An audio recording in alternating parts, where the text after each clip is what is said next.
Well, it's time to show you guys what I have on my truck exactly on the trailer. So I have two Skyjack machines. So that's the model number, SJ45T. This is the smaller one, and the other one at the end is 66T. And just as with excavators, you know, the bigger the number, the heavier it is. Now, I always make sure I know the exact weight. You know, sometimes you cannot trust the guys that load you. Let me just use my new comfortable ladder here to climb on the trailer. There's always a sticker like this somewhere here. See, this one is 16,000 pounds.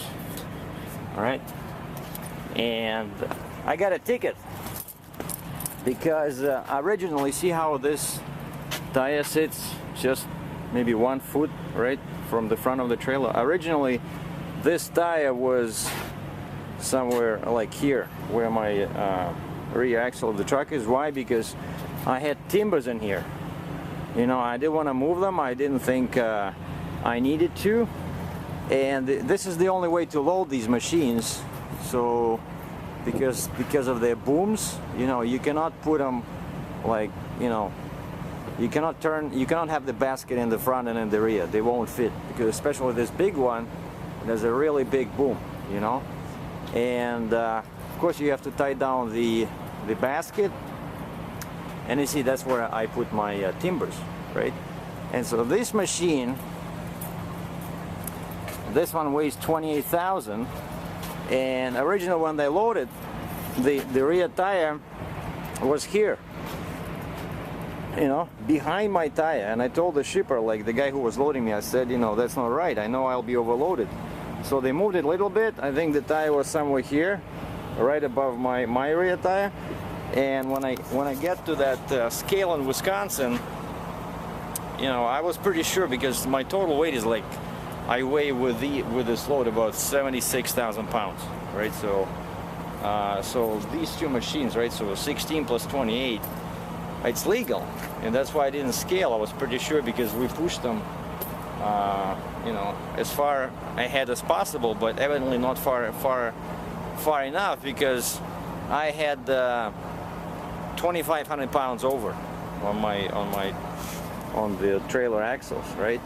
And one thing I learned with these machines is that it helps to know how to start and how to move them. You know, I didn't touch them when they were loading them. I just backed to a dock, and guys just, you know, drove them on. But I used to operate them a little bit when I drove a tow truck a few years ago, so I still remember some things. And now I was able to, so I took off all the chains and I removed my timbers, you know, drop them on the ground, and I was able to start these machines and even lift. You see the basket, the platform sits on my deck, right? And they actually have rubber in there, which is great. They started doing this recently. Before it was just metal, so now you don't even have to put anything under, because it's all rubber. It's not going to damage the trailer. So I was able to lift this, kind of preparing to move like 5 feet, and I couldn't get the machine to move, you know. Like, the engine is running, the boom goes up and down, but no matter what I do, the wheels don't want to turn. I tried all the kind of switches, and I had phone numbers for the shipper and for the consignee in Alberta. So I called them both, and finally one of them gave me some tips. So basically, it turns out I flipped one of the switches, which was not to be flipped, and just one switch made all the difference. Like, the machine would not go. So I flipped that switch back to non-active, you know, mode, and that's it. It started beeping, beep, beep, beep, beep. And you have to push. There's a pedal there. You have to push the pedal, and you see those joysticks, kind of like a little video game console. I remember I had to use that joystick on the right, and if you push it that way, this machine was going, you know, this way. And of course, you can choose the speed, you know, like the crawling speed. Of course, I chose the slowest possible, because I didn't want to, you know, I didn't want the machine to roll over. And I just brought it as close enough as possible, but not too close, because I still need some space here for the binders, right? See, I already had to put them real close. It was kind of real tight, because if the machine was still closer, you know, it will be very hard to fit a binder in here. And with these machines, if it's over 10,000 pounds, and it qualifies as heavy machinery. So by law, you're required to have separate chain and separate binder on each corner. Not one chain and two binders, but separate chain, separate binders. And on this one, I just use you know, 4 chains and strap here. But this one is much heavier, so, and I used heavy-duty chains. These are what are these? Basically, these are thicker than those because this is a heavier machine.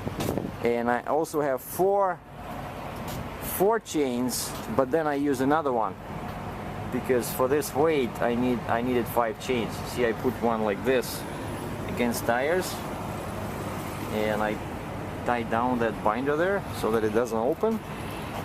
And now I'm like 34,100 pounds here on the trailer, which is good.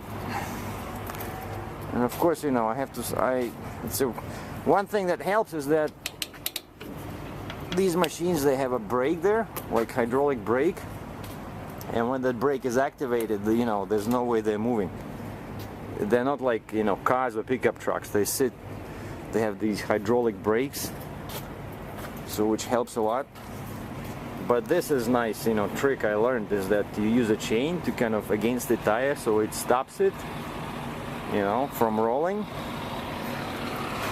So, you know, kind of an interesting load. Definitely not for a short tandem trailer, you know, because you really have to be careful how you position the machine. So if you're in US, then of course most flatbeds have a 10-1 spread, you know, 10 feet between the axles, and there you're allowed up to 40,000 pounds on the rear. So if I had that, and when I went through the scale, it showed 36,500 on the trailer tandem. So if I had a 10-1 spread, I'd be okay. I wouldn't even have to move the machine. The only problem is that 10-1 spread is not recognized in Canada, in Western Canada. So I think the ideal would be a 10-1 spread with a sliding axle, you know, like for this particular situation. So you drive in US with a 10-1 position, and then once you come to the border, you just move one of the axles to create the maximum allowed in Canada, Western Canada, 6 feet. And why that works is because in Canada they have higher load allowances, 17,000 kgs, which is what, 38,000 pounds, and I'd be still okay. But with this, with 6-foot spread in US, you only allow 34. That's it. So I think this will be useful for people that want to get into flatbedding, because this is, you know, one of those loads you can get, and it's nice to work with because these are brand new machines. I'm delivering them, I picked them up at the factory, and I'm delivering them to a rental company that would be renting them out, you know, to construction guys. So, you know, I like dealing with new clean machines. Just that you really have to be careful how you position them and how you secure them. So thanks for watching. This was Sergey DRATCHEV. I think I'm in Roberts, Wisconsin. There's a new Flying J here. It's just 10 miles east of the border with Minnesota. Stay tuned.